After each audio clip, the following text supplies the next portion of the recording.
제가 질문 하나 드리고 말씀 시작하겠습니다. 사랑하는 성도 여러분, 교회가 성전일까요? 여러분 어떻게 생각하십니까? 우리는 습관적으로 주일에 예배당에 나와서 기도할 때 이렇게 기도합니다. 주님, 우리가 지난 일주일 동안 세상 가운데 살다가 오늘 주의 전에 나와왔습니다. 만약에 교회가 거룩한 성전이라면 저는 뭘까요? 저는 제사장일까요? 우리 교회 사역자들은 레위인들인가요?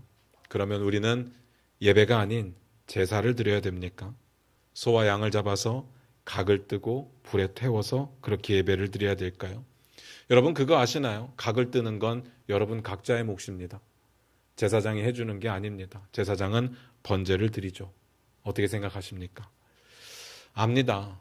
우리가 교회를 향해서 성전이라고 부르는 건 그만큼 거룩하게 구별하겠다는 뜻이지 진짜로 교회가 성전이라는 뜻은 아닌 거죠. 정상적인 생각을 하는 사람들은 대부분 이렇게 생각을 할 겁니다. 그런데 안타깝게도 꽤 많은 분들이 말은 그렇게 하지만 실제로는 그렇게 생각하지 않는 경우들이 많습니다. 제가 수원종합침례교회 교구 사역자로 있을 때 교구 리더들과 식사를 하러 가면요. 보통 한 20명 정도 가는데 갈 때마다 깜짝깜짝 놀랍니다. 제 주변에 딱 5자리가 생깁니다. 이렇게 5자리가 생기는데 항상 그 자리는 빕니다. 그리고 그 5자리는 제일 마지막에 억지로 채워지죠.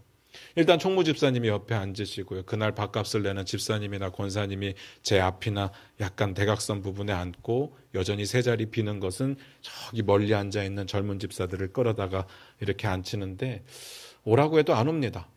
억지로 끌려서 정말 이렇게 막 이상한 표정을 지으며 오죠. 그러면 저도 기분이 묘합니다. 기분이 썩 좋지는 않죠. 왜 그럴까? 뭐 나한테서 냄새가 나나? 뭐 이런 별의별 생각들이 다 들죠. 처음에는 제 인간성에 문제가 있나? 뭐 아니면 관계성에 문제가 있나? 마음이 많이 불편했습니다. 그런데 곰곰이 생각을 해봤습니다. 언제부터 그랬을까? 처음부터 그랬더라고요. 제가 처음 왔을 때부터 그랬어요.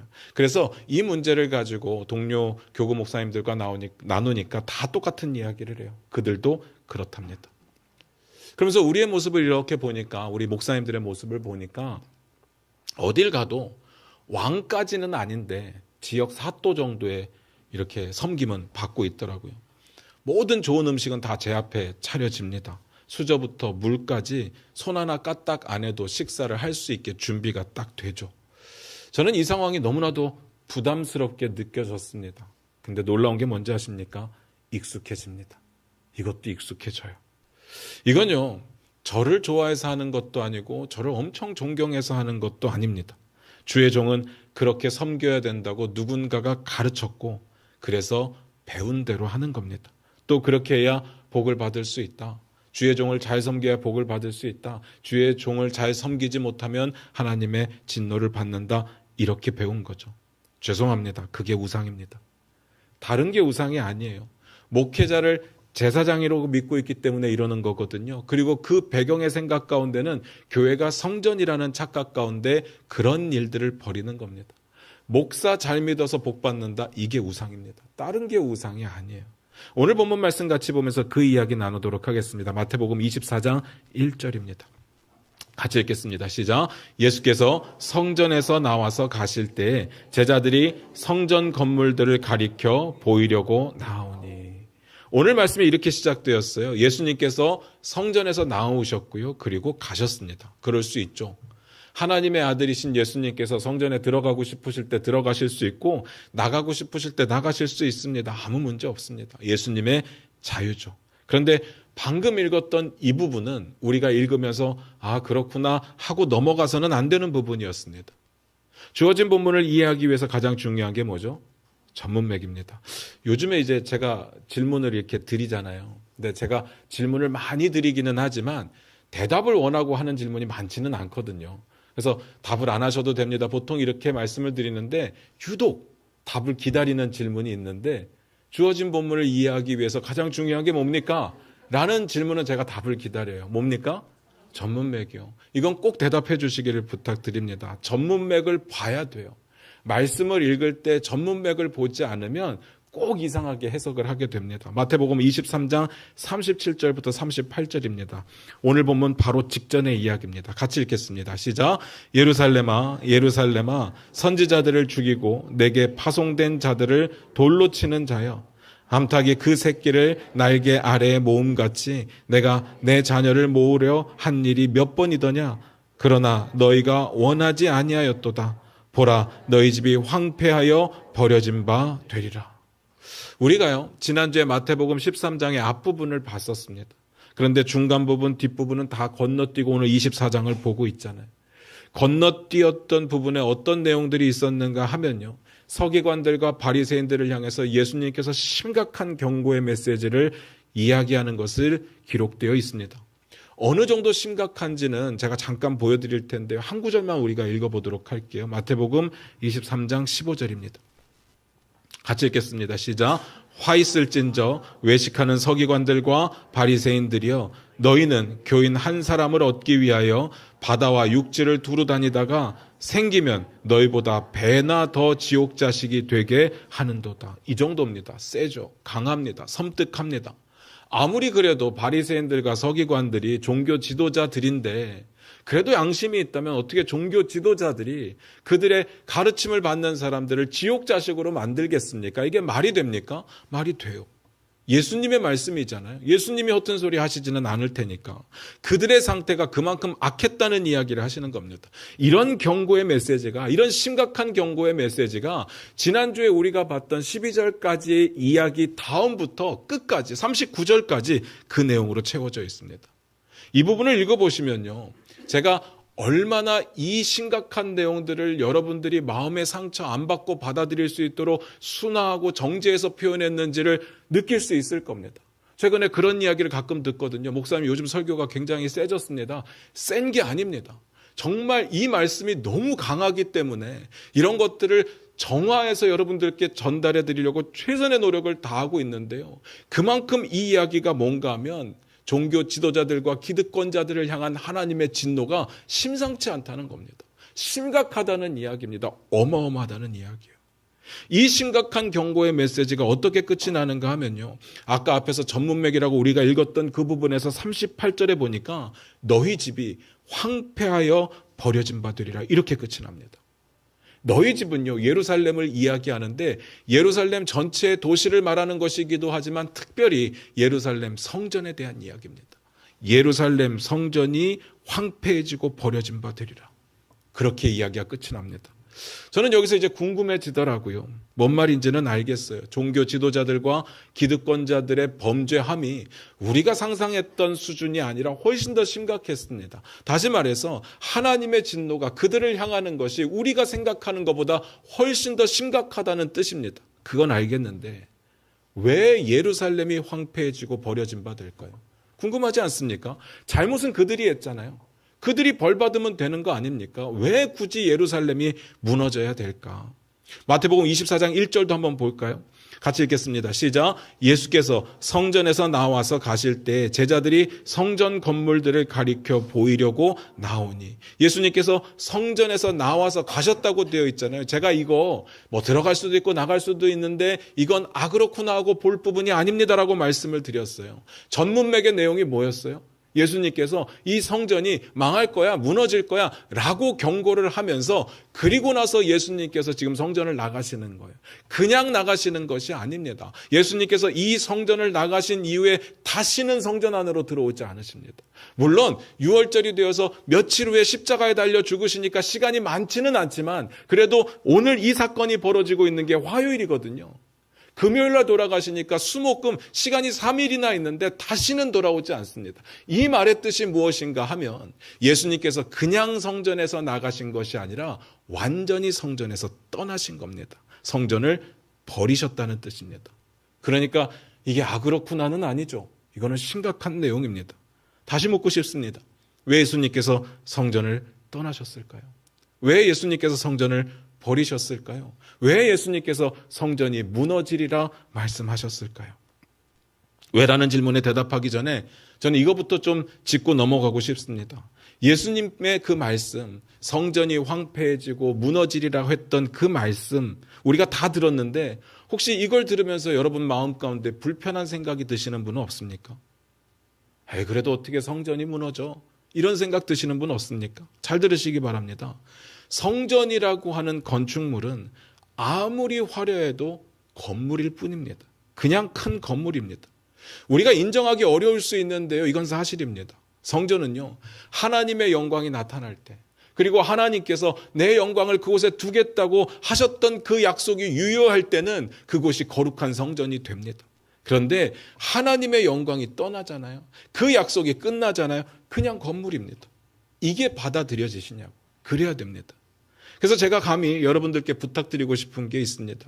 우리는 교회 건물을 성전이라고 부르고 싶어 하고요. 그렇게 표현하는 것을 즐겨 하는데 교회 건물은 죄송하게도 성전은 아닙니다. 성전도 하나님께서 약속을 거두시면 그냥 건물인데 교회가 어떻게 성전이 되겠습니까? 교회 건물 위에 하나님께서 내 영광을 두겠다고 약속하셨던 적이 성경에 한 번이라도 있습니까? 없어요. 교회 건물을 향한 하나님의 약속은 하나도 기록되어 있지 않습니다. 대신에 우리의 모임 중에 하나님께서 함께 하시겠다고 하셨죠. 우리의 몸이 하나님의 거룩한 전이 된다고 말씀을 하셨어요. 그런데요, 우리는 신기하게 우리의 몸은 거룩하게 구별하려고 노력하지 않습니다. 우리의 모임은 거룩하게 구별되어 지키려고 노력하지는 않습니다. 그런데 교회 건물만 유독 거룩하게 구별하려고 노력하는 거죠. 신기하지 않습니까? 저는요, 오늘 우리가 예배드리는 이 장소를 성전이라고 불러서는 안 된다고 생각을 하고요. 가장 적절한 표현은 예배당이라는 표현이 맞는 표현이라고 생각을 합니다. 성전 아닙니다. 오해는 하지 마시기를 부탁드려요. 그렇다고 해서 예배당을 아무렇게나 관리하고 아무렇게나 굴리겠다는 이야기는 아닙니다. 저는요, 예배 장소는 항상 거룩하게 구별되어 있어야 된다고 믿는 사람 중에 한 사람입니다. 사람들에게 오픈할 수 있습니다. 특별히 안 믿는 사람들에게도 오픈할 수 있고요. 우리도 여기에서 친교의 교제를 나눌 수 있습니다. 우리는 여기서 식사의 교제도 나누고 있습니다. 그런데 요즘 흔히들 하는 것처럼 공유의 공간으로 사용하고 싶은 마음은 하나도 없습니다. 평소에는 술을 마시는지 뭘 하는지 아무것도 모르다가 주일만 되면 이곳이 예배당이 되는 그런 이유는 없다는 이야기입니다. 어떠냐? 마음이 중요하지. 마음만 하나님께 드려지면 되는 거 아니냐? 그럴 수 있죠. 그런데 그런 건요, 전쟁 중이나 아니면 믿는 자들을 향한 핍박이 심하거나 아니면 진짜 좋은 예배당에서 예배를 드리고 싶지만 돈이 없어서 허락하지 않아서 어쩔 수 없어서 빌려서 드릴 때 가능합니다. 그런데 예배처소가 있는데 굳이 예배처소를 그렇게 마구잡이로 돌리고 쓰고 싶지는 않습니다. 이건 예배당이 성전이라서가 아닙니다. 이 예배당을 우리의 신앙을 지키기 위한 상징적인 장소로 구별하고 싶은 겁니다. 최소한 누구든 기도하고 싶은 사람이 있다면, 누구든 기도하고 싶은 사람이 있다면 언제든지 찾아와서 기도할 수 있는 공간이 되어야 된다고 믿습니다. 이곳에 오면 주님을 떠올리게 되고 이곳에 오면 주님을 찬양할 수 있는 그런 곳이 되어야 된다고 믿습니다. 진정한 예배가 드려지고 성도의 아름다운 교제가 만들어지는 그런 장소. 마치 요단강 중간에서 이스라엘 백성들이 요단강을 건너면서 돌 하나씩 12지파가 가지고 나와서 길가에 세워두고 그 돌 무더기를 볼 때마다 하나님께서 어떻게 역사하셔서 이스라엘 백성들로 하여금 요단강을 건너게 하셨는지 자식들에게 가르칠 수 있는 그런 상징적인 장소가 되기를 원합니다. 우리의 예배당은요, 그런 공간이 돼야 됩니다. 진정한 예배가 드려지는 장소, 그리고 진정한 기도가 올려지는 장소, 이곳에 올 때마다 하나님의 사랑을 느낄 수 있는 그런 장소가 되어야 됩니다. 앞에서 말씀드렸듯이 빌려줄 수 있습니다. 안 믿는 사람들에게도 오픈할 수 있습니다. 그런데 교회의 품격에 어울려야죠. 이건 제 신학이고 제 목회 철학입니다. 그러나 예배당이 성전은 아니다. 이건 제 신학도 아니고 제 목회 철학이 아닙니다. 이건 성경적으로 안 되는 겁니다. 아닌 건 아닌 거죠. 그러니까 교회를 크고 화려하게 만드는 거, 그 우리에게 아무 의미가 없습니다. 아니, 어쩌면 우리에게만 의미가 있을지 모르겠어요. 지난번에도 말씀을 드렸습니다. 교회 건물이 크고 교회 건물이 화려하면 누가 기쁠까요? 하나님이 엄청 기뻐하실까요? 아니면 우리가 기쁠까요? 당연히 우리가 기쁜 겁니다. 우리가 편하잖아요. 우리가 보기에 좋잖아요. 그리고 우리가 자랑스럽습니다. 하나님의 영광과는요, 사실 아무런 상관이 없습니다. 물론 그런 공간을 만들기 위해서 내 삶의 많은 부분들을 아끼고 하나님께 헌금하고 또 많은 사람들이 마음을 모으고 뜻을 모아서 하나하나 이루어져 가는 과정, 이 과정들은 너무나도 감사한 과정이고 이 과정들을 통해서 하나님의 영광 받으시겠지만, 그런데 건물이 크다고, 건물이 좋아서 하나님이 영광 받으신다? 절대로 아닙니다. 절대로 아닙니다. 도대체 얼마나 크면 하나님의 그 마음을 만족시킬 수 있겠습니까? 제 지금 소망 중에 하나는요, 유아부와 초등부가 지금 따로 예배를 드리고 있는데 같은 시간에 예배를 드리는 게 제 소망입니다. 그래야 고만한 나이에 자녀를 둔 부모님들이 걱정하지 않잖아요. 그런 집이 있을 수 있지 않습니까? 대부분은 요즘에 자녀 하나를 두지만 둘이 있는데 하나는 유아부고 하나는 초등부면 어떻게 해야 됩니까? 많은 고민이 생기는 겁니다. 그냥 포기하고 유아부로 다 보내든지 포기하고 초등부로 다 보내든지 둘 중 하나를 선택해야 되는데, 그렇게 하면요, 선생님들이 너무 힘들어합니다. 그러면 부모님이 좀 희생해서 한쪽에 갔다가 2시간 후에 또 한쪽에 보내면 부모님이 힘듭니다. 저는 이런 고민을 하면서 이런 고민이 다음 세대를 세우는 교회의 비전을 가진 교회의 고민이 맞나?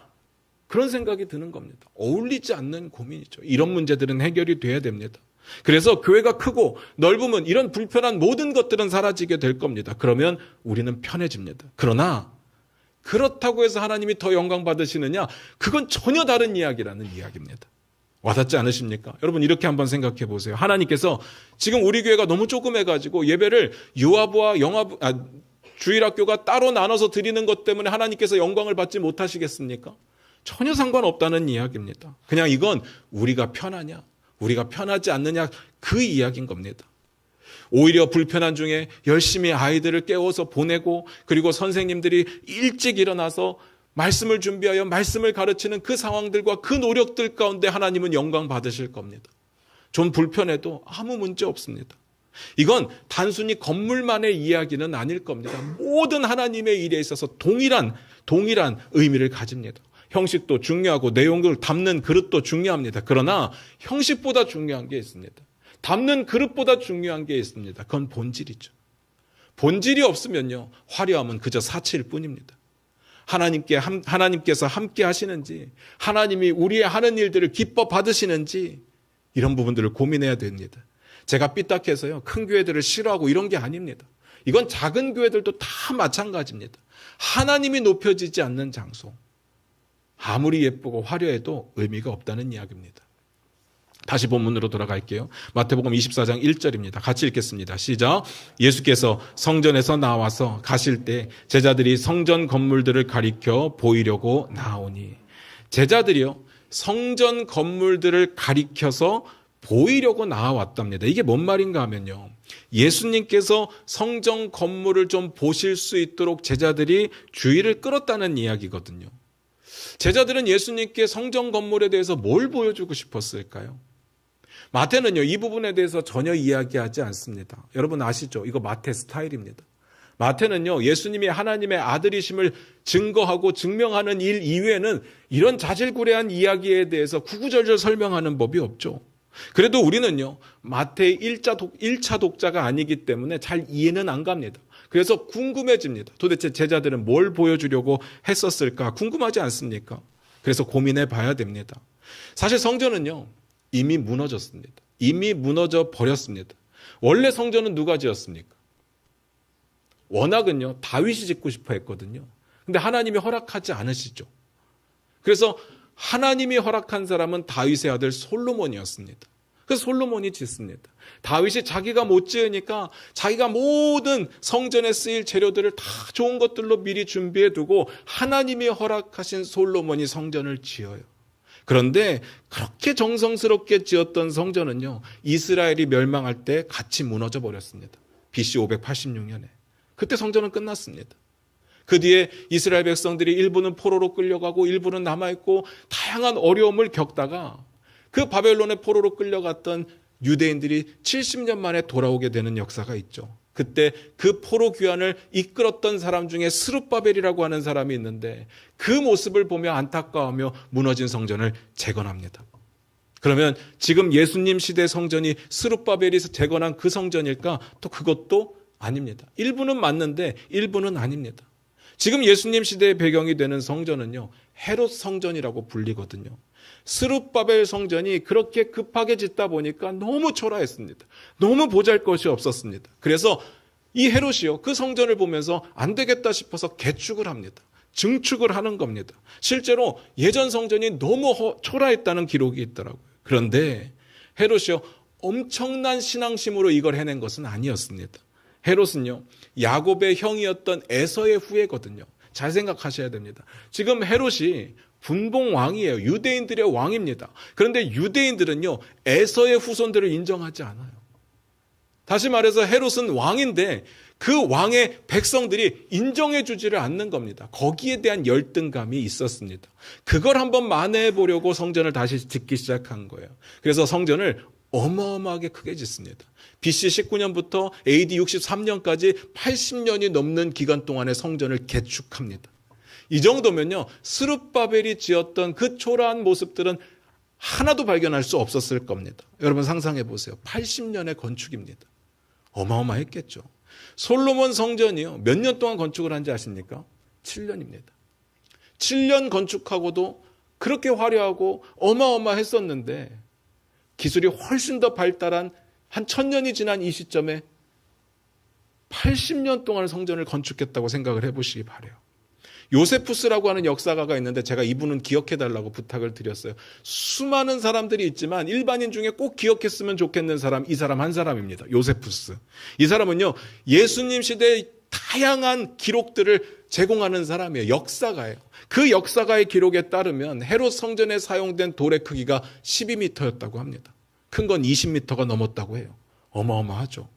제가 왜 돌 크기를 말씀드리는지 지금부터 말씀드릴게요. 마가복음에 이렇게 기록되어 있습니다. 마가복음 13장 1절인데 우리 화면 보시면서 같이 읽겠습니다. 같이 읽겠습니다. 시작. 예수께서 성전에서 나아가실 때 제자 중 하나가 이르되 선생님이여 보소서 이 돌들이 어떠하며 이 건물들이 어떠하니까. 예. 오늘 본문과 동일한 내용을 마가가 소개하고 있는 장면입니다. 제자들이 뭘 보여주고 싶었는지 느낌 오십니까? 돌이었습니다. 왜요? 돌들의 규모가 너무 컸으니까. 돌 하나하나가 어마어마했거든요. 압도적이었습니다. 그러면 성전의 규모가 어느 정도 상상이 되는 거죠. 제자들은요, 지금 예수님과 마지막 일주일을 보내고 있는 시점인데 그 어마어마한 돌과 건축물에 압도되어서 예수님 이것 좀 보십시오라고 이야기를 하고 있는 겁니다. 그래서 예수님의 대답이 뭡니까? 마태복음 24장 2절을 같이 읽습니다. 같이 읽습니다. 시작. 대답하여 이르시되 너희가 이 모든 것을 보지 못하느냐? 내가 진실로 너희에게 이르노니 돌 하나도 돌 위에 남지 않고 다 무너뜨려지리라. 뭐라고 했습니까? 돌 하나도 돌 위에 남겨지지 않고 다 무너지리라. 왜 이렇게 예수님께서 말씀하셨는지 이제 느낌이 오시죠. 어쩌면 제자들의 마음속에 그런 의심이 있었을지 모르겠어요. 예수님께서 성전이 무너진다고 말씀을 하시니까 예수님 이 성전 좀 보십시오. 이 돌의 크기가 얼마나 큰데요. 이걸 어떻게 무너뜨립니까? 도대체 누가 무너뜨릴 수 있습니까? 이런 반문을 제기하고 싶었을 수도 있습니다. 왜냐하면 이건 받아들일 수 없는 이야기였거든요. 우리가 들어도 이건 충격적인 이야기인데 유대인들의 입장에서는요, 정말 받아들일 수가 없는 이야기였습니다. 이렇게 큰 성전이 무너진다고요? 그런데요, 실제로 성전이 완공되고 나서 언제 완공됐다고요? 63년이요. 그리고 70년에 무너집니다. 철저하게 무너집니다. 로마가요, 이 성전을 파괴하는데 정말 돌 위에 돌 하나도 남지 않게 파괴해버립니다. 아예 기초를 다 파가지고 그 큰 돌들을 싹 다 치워버립니다. 그렇게 만듭니다. 굳이요? 굳이 그 큰 돌을요? 하나님의 진노가 그만큼 심각했다는 이야기입니다. 그래서 다시 질문하고 싶습니다. 그러니까 왜 그렇습니까? 왜 예루살렘이 이토록 처참하게 무너져 버려야 되는 이유일까? 뭘까요? 우리 질문이 이거였잖아요. 잘못은 바리새인들이 했어요. 잘못은 서기관들이 했습니다. 그런데 왜 성전이 무너져야 됩니까? 결론입니다. 잘 들으십시오. 첫 번째, 하나님께서 더 이상 이스라엘의 이중적인 제사를 받지 않겠다는 뜻입니다.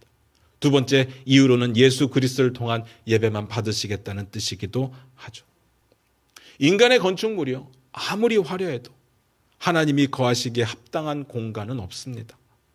얼마나 크게 만들면요, 얼마나 잘 만들면요, 온 우주를 창조하신 하나님이 거하실 만한 공간이 되겠습니까? 다만 하나님께서 성전을 거룩하게 구별하고 그곳에 내가 내 이름을 두고 영광을 두겠다고 하신 거죠. 그런데요, 사람들이 약해집니다. 더 이상 하나님께 드리는 제사를 진심으로 드리지 않습니다.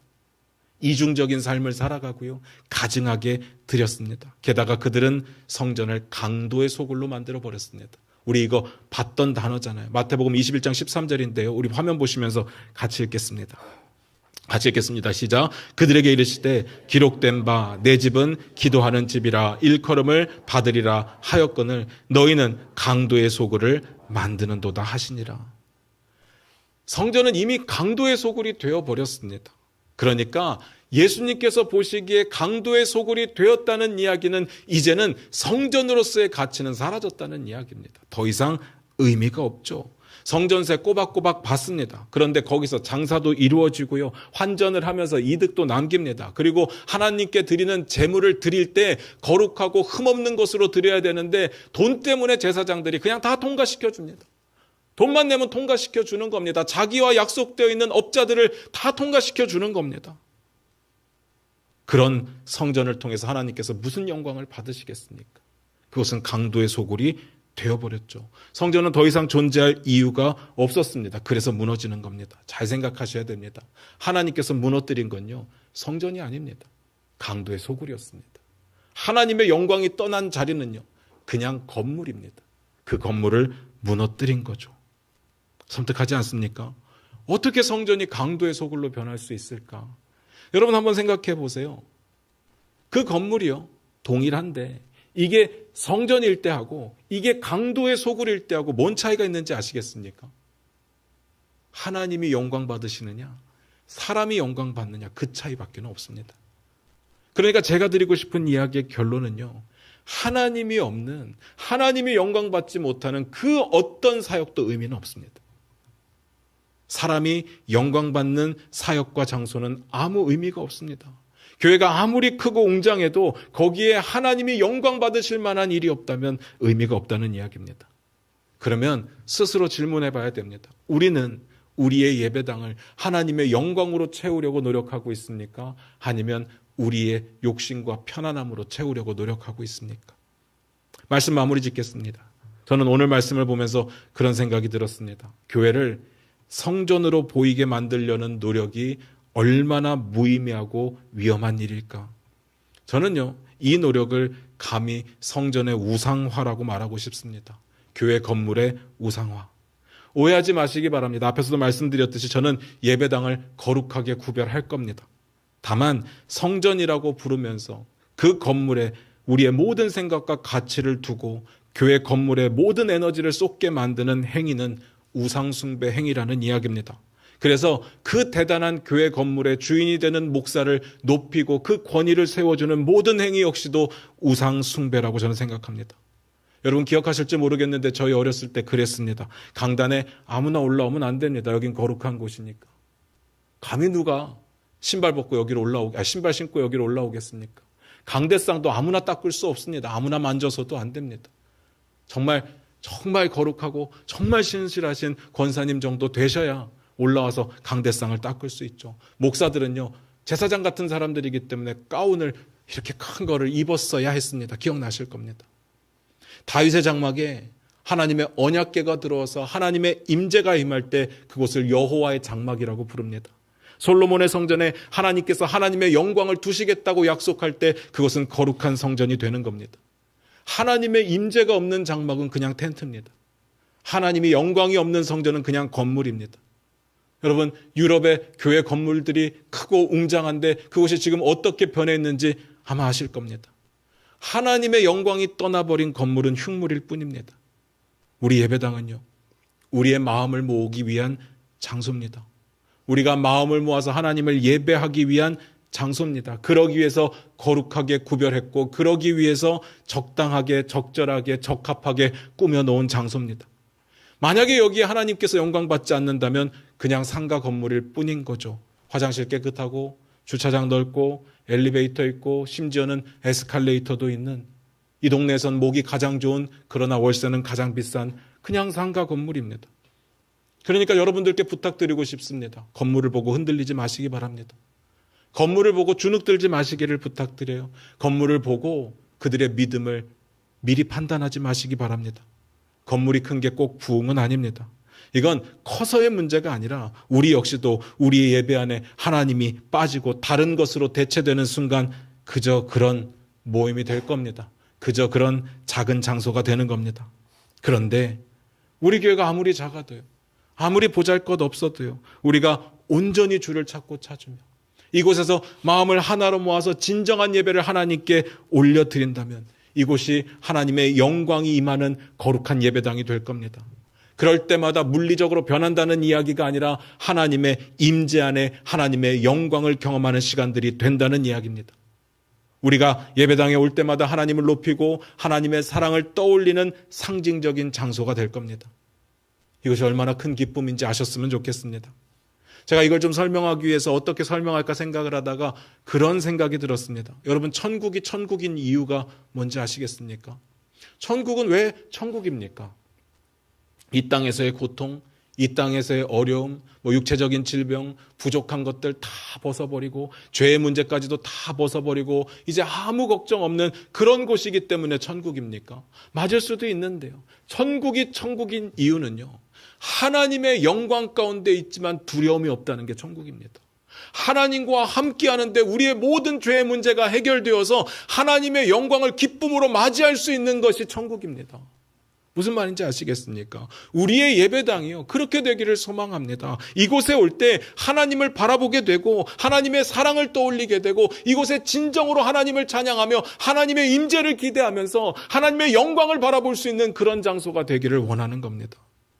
이곳에서는요, 하나님 이외에 그 어느 누구도 높임받아서는 안 됩니다. 심지어는 목사도 마찬가지입니다. 어느 누구도 높임받아서는 안 됩니다. 오직 서로 사랑함으로 낮은 자세로 겸손하게 서로를 섬기고 하나님께 영광 돌리는 그런 장소가 돼야 됩니다. 그래도 오해하지 마십시오. 그러니까 이 예배당을 사모하십시오, 그 이야기가 아닙니다. 이곳에 모여 진정한 예배를 드리자는 이야기입니다. 주님의 말씀대로 살아가자는 이야기입니다. 서로 사랑하고 섬기는 곳이 되자는 이야기입니다. 내 마음의 만족이 아닌, 그저 습관적인 예배가 아닌 오직 하나님만이 이 예배를 통해서 영광받는 그런 예배를 드릴 수 있기를 소망합니다. 그렇게 만들어가기를 여러분들께 부탁을 드립니다. 우리 예배당은 그래야 됩니다. 기도하겠습니다.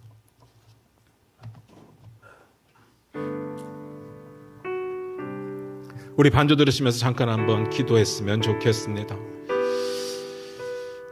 지금까지 우리는 어떤 생각이었을지 모르겠습니다. 예배당을 성전으로 바라보는 것이 굉장히 믿음 있는 거라고 생각을 했었을지 모르겠습니다. 그런데 정작 중요한 것은요, 하나님이 우리의 예배의 주인공이 되시느냐라는 거죠. 오늘 이 순간 우리가 지금 50분째 예배를 드리고 있는데 이 모든 예배의 초점이 하나님이 맞습니까?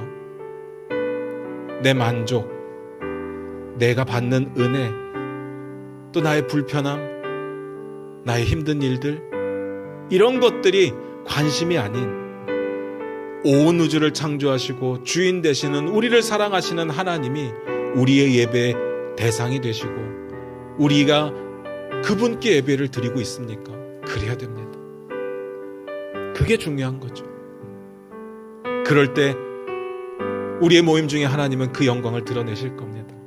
두세 사람이 내 이름으로 모인 곳에 나도 그들 중에 있느니라 말씀하셨던 그 주님이 우리와 함께하지 않겠습니까? 그것이 기쁨이고 그것이 천국을 맛보는 삶입니다.